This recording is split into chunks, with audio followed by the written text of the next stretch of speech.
guys, welcome back. So we're playing Endless Summer, Book 2, Chapter 11. One of your friends is not what they seem. How will your journey northward fare with the spy in your midst? I say we kick Lila out. Chapter 11, Trust is a fragile thing.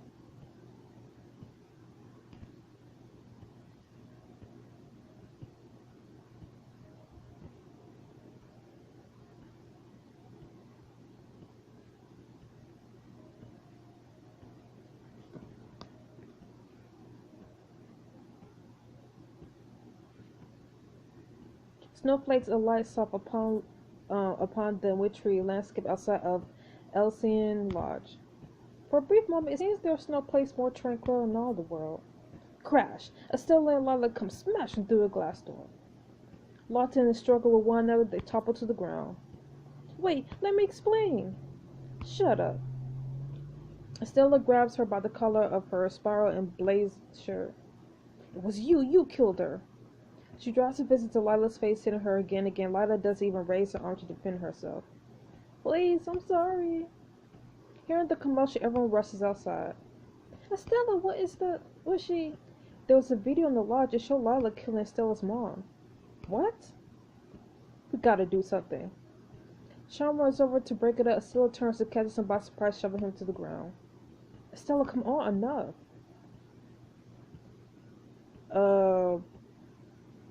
I'm not going to stay out of it. Get in between them. I take the opportunity to move in front of Stella and almost catch a fist in the face. Oh, easy.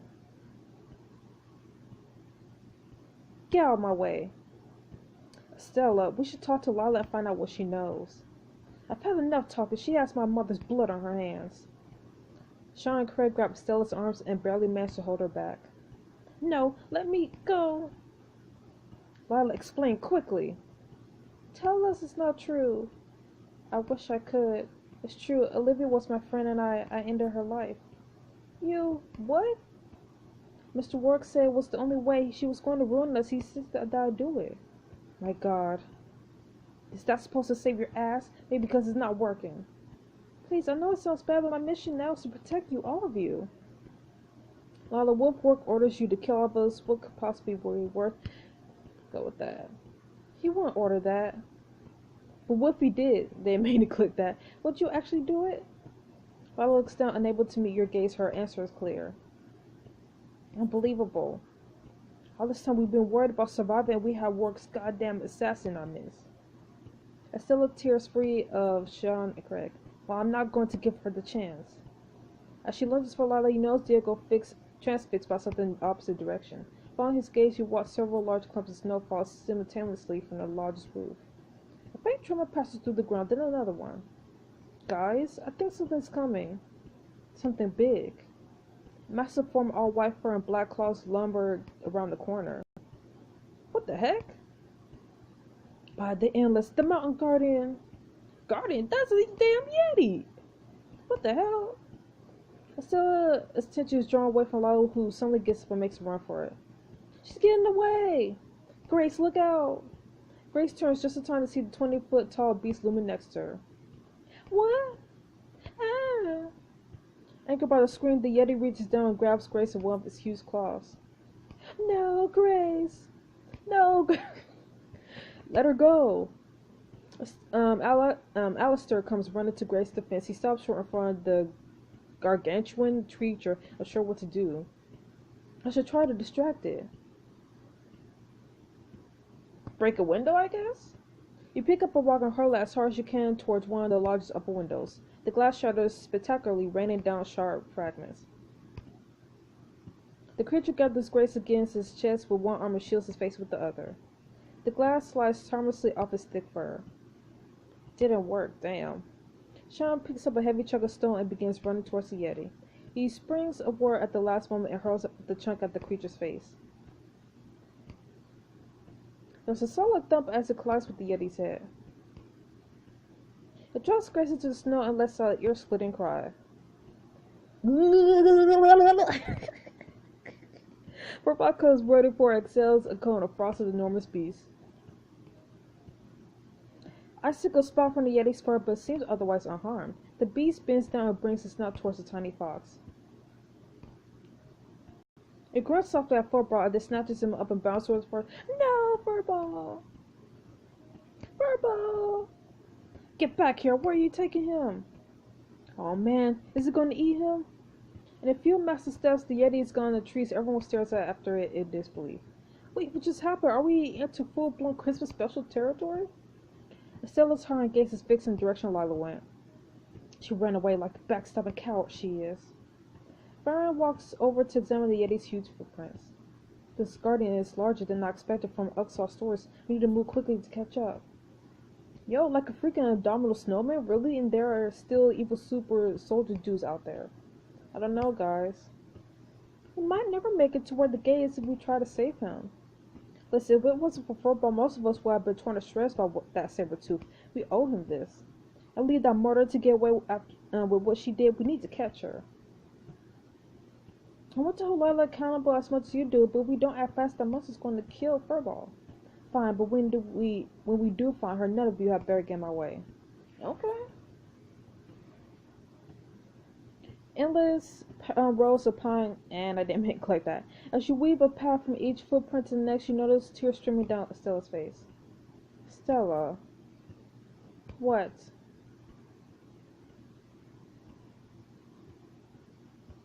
I'm so sorry about your mother. Hey, Stella now likes me. I can't imagine what this must be like, but I'll do whatever I can to help. All this time I thought it was work. It was easier that way. Knowing that someone she trusts so deeply betrayed her is just... Stella inhales deeply and gazes at the sky, struggling to fight back her grief. It goes to show that you can never really trust anyone. You can trust me, Estella. He places a hand on her back to comfort her, and the two of you walk on in silence. Wait a sec, do you see that snow come down up ahead? Yeah, that's actually how it gets all over the ground. Craig, give her a rest. What? He's from Louisiana. I didn't know if you knew about this kind of stuff. Thanks, our worker. What I'm saying is, the snow's only falling in the isolated area next to that tree. Something's up there. You squint towards the top of the pine tree and see Furball climb onto a branch's breath, crystallizing and turning into snowflakes. Furball, hang on, we're here to get you. That's totally where I'll put a snack if I want to save it for later. Movement among a distant cluster of firs catches your attention. The ground shakes with the Yeti's footfalls, but it doesn't seem to be approaching. It's far away that we could try to get him down. Rescue Furball. You look for footholds to begin climbing the tree's trunk. Good call. You sure you got this? Hope so. Guess we'll find out in a minute or two. That's really brave, Shane. Be careful. And who's going to hate me for this? Of course. Foolish is more like it. Now it's not the time to throw caution to the wind. Moving from branch to branch, you gradually make your way up. You nearly halfway when the pine needles begin rustling around you. Gong, Zilla, incoming, everybody hide. Everyone scatters, running for cover. High among the branches, you try to hold perfectly still. The Yeti emerges from the trees, a buzzing beehive grass in its claw. It doesn't seem to notice anyone. Okay, Furball, just a little further. You reach for the next branch only to have a snap loudly. Whoop. Perfect. The beast drops the hive and whirls towards the pine tree. In the commotion, Furball tries to scurry down the trunk but ends up losing his footing. He falls plummeting dozens of feet to the ground. No, Furball! You hurry down the trunk. As when the group stops and turns, the towering beast stops too, visibly concerned. Oh God! Oh please, no! There's no movement from the hole in the snow where you fell. The Yeti lumbers over and leans his face down. A clawful swirls out towards the Yeti's nose, causing the creature to flinch and paw at his face. Furball digs himself up and shakes off completely unharmed. Buddy, he's okay. Don't know if I am. Almost had a heart attack.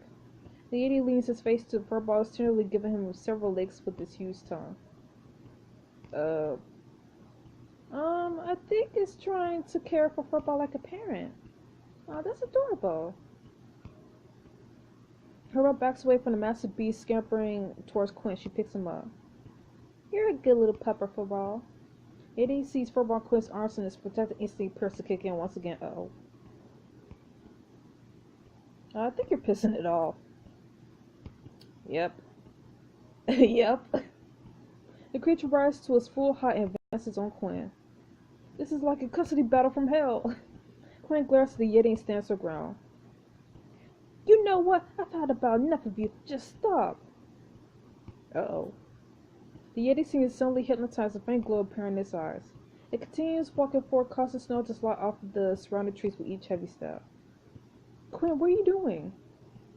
I don't know. It feels like I'm somehow in her mind. Her? I think I could bring her to our side, Shane. Are you serious? Nah. You take Quinn's hand and begin leading her away. It's too dangerous. Let's just get out of here. Everyone looks it through the trees. The Yeti remains mesmerized, moving too slowly to be able to give chase.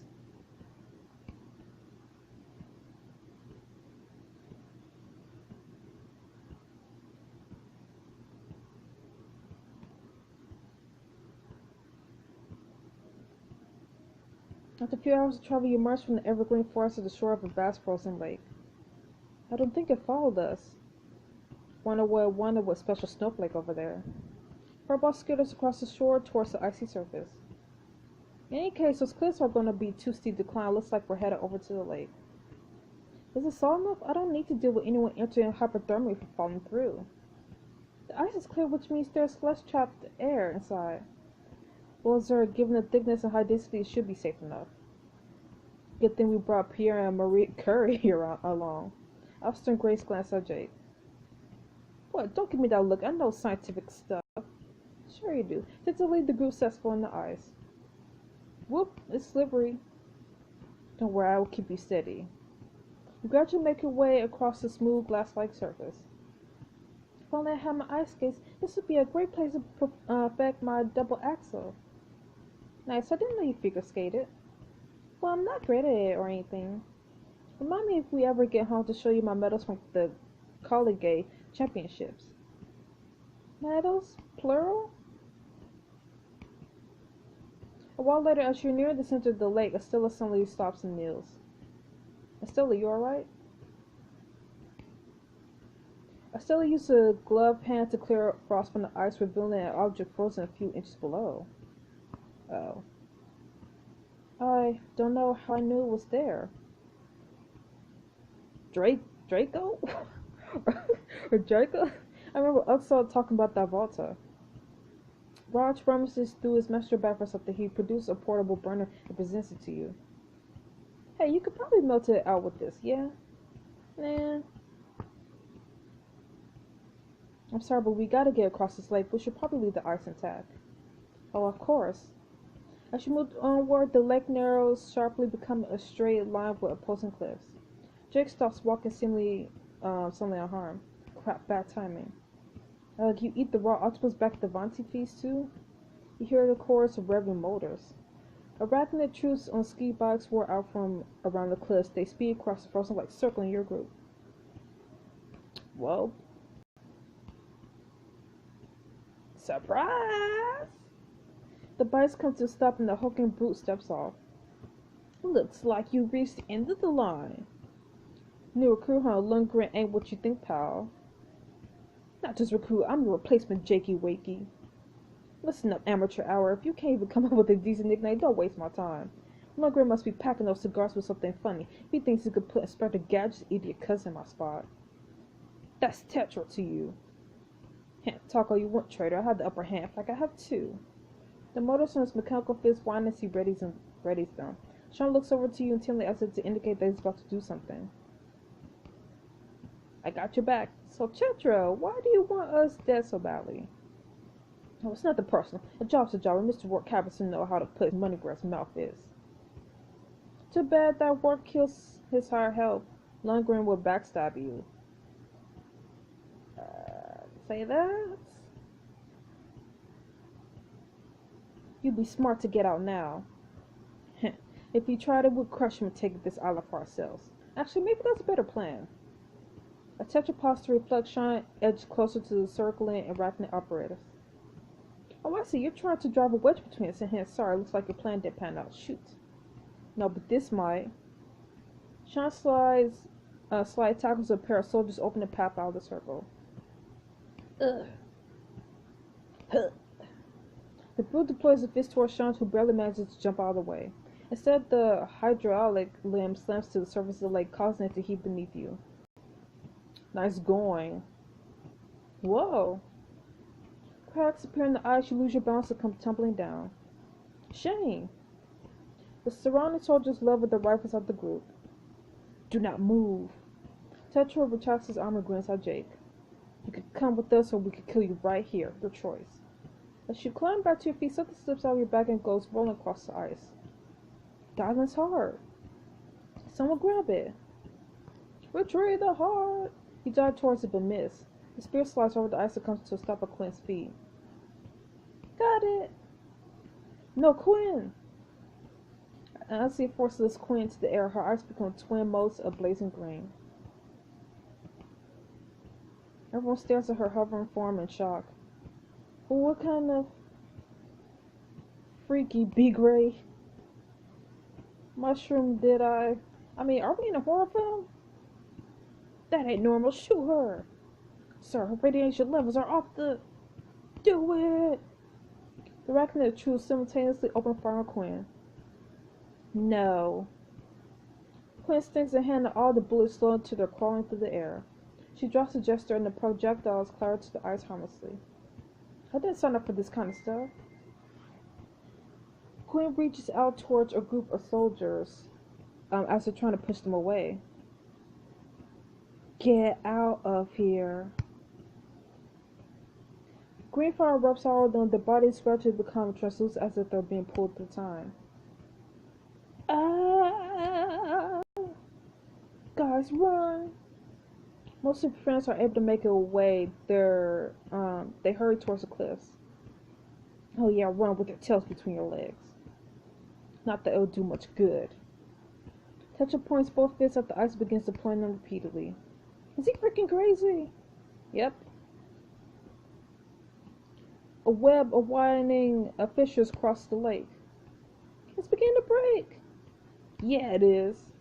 The remaining Arachnid troops scatter. Everyone begins to flee towards the cliffs. Wait, we can't leave Quinn. Quinn floats upward, the whirly light around her catching on falling teardrops. I am in pieces. They've taken everything. Quinn, or whoever, please listen. We can get the piece back. That man broke you. I know you're in there.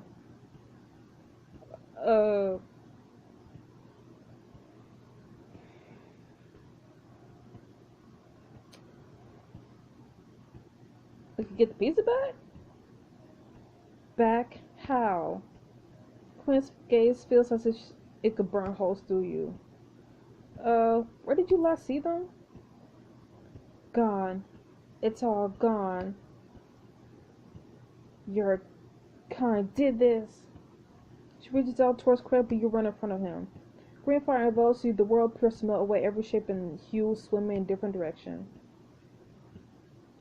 Darkness consumes you until... I'm still alive? In a flash of white, you suddenly return to where you were. Huh? I'm okay. The Brutus Arachnid officer pounds the ice with his mechanical lens while Quinn hovers high above. In pieces. They taken... Okay, yeah. So I'm gonna choose... Let's choose this one to see. Where I am, you could not know. While you're looking up towards Quinn, you hear the wild machinery behind you. Boy Scout, look out!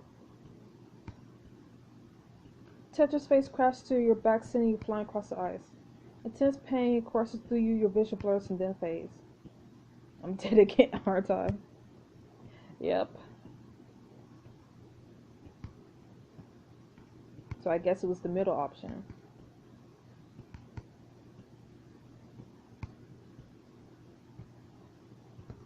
That man broke you! What? Quinn gazes down at Tetra, who is hard at work shattering the lake. Yeah, look at him, now he's breaking more stuff. And? This time, you will break! She reaches out to touch his mechanical lens, which rapidly rusts and implodes before his eyes. He bleeds across the fracturing eyes. Quinn hovers after him. This is just like the end of Frozen, except with like the Exorcist happen at the same time. She should let it go, Quinn. Let it go. Wait, how did you? Oh. And the bearable cracking sound fills the air. Dang. As the ice sheet gives way. Go, get out the lake. A jump of uneven surfaces shift beneath you. Whoa.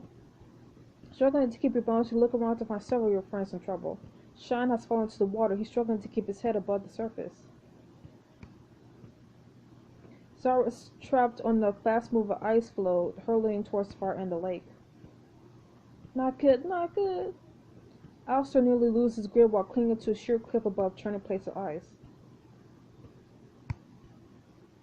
Furball's next to you, who looks like he wants to help. Who shall try to rescue? Let's rescue Alistair. You hurry towards the cliff Alistair is desperately clinging to. Save yourself, Shane. I don't think I can hold on much longer. Furball runs in circles so your feet breathing fast on the watery gaps between several ice floes. I think it's safe now. Can you try to climb down? Alistair hesitates but finally begins to find his way down the rock face. Towards the bottom, he lets go, landing safely on the ice. Thanks, Shane, and thanks to our guardian. Looking back towards the others, you see Craig finally succeeded at pulling Sean out of the water. Sean's skin has turned blue from the frigid water and he's shaking badly. Sarah's trying to climb out a rock ledge to the water's edge, blood is dripping from a dark gash at her side. You hear the roar of water crashing down full of spray and mist at your back. Dang. You turn around to find a flow beneath you approaching a massive waterfall. We're going to go over. As the three of you prepare to jump out the flow, a shadow appears on the water. Quinn descends from the sky, blocking your path. Broken. You swallow hard and reach out to touch her. It doesn't seem to work. She glares at you, emerald flames smoldering in her eyes. I will never be whole. Never. Quinn, it's me. I need you to fight it. Try to remember who you are. Think about the things we've been through together. Quinn, do you remember the party rushed through? You worked so hard on that dessert and it was the best thing I've ever tasted. Remember all the drinks and the games we played? Side recognition appears Quinn's eyes, but it doesn't seem to fully resurface. You wait, hoping she'll remember. The ice floe goes over the edge. Ah! Quinn is hovering for intense, but she seems unable to help you. No! You plunge downward in the endless blast of white water. Everything abruptly goes black. Well.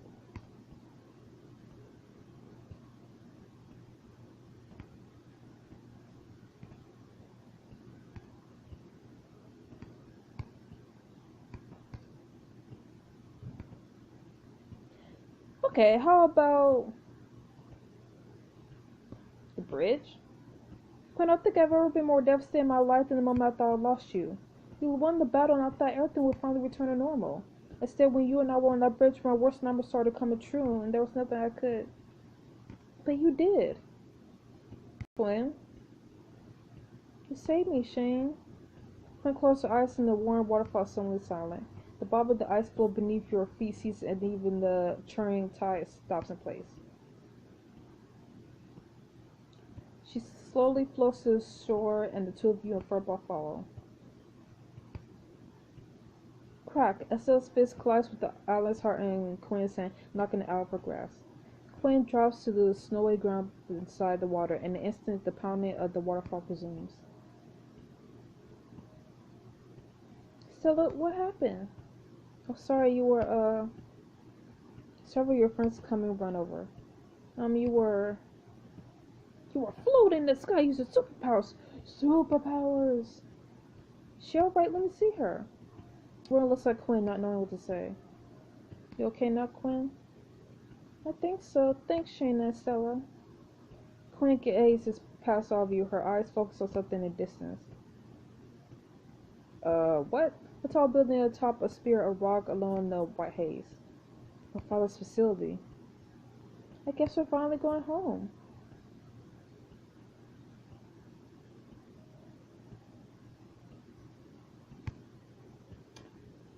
Well, that's it, man. I don't even know what to say. And then Quinn, though, like Quinn, but at least we were able to like bring her back. But I kind of have a feeling that this probably won't be the end. Like we really need to do something. And us going home, I really don't think. Like I feel like we're going to be stopped again from going home, because it just can't end here. So I'll see you guys next week for the next chapter of Endless Summer. Stay frosty, bye bye.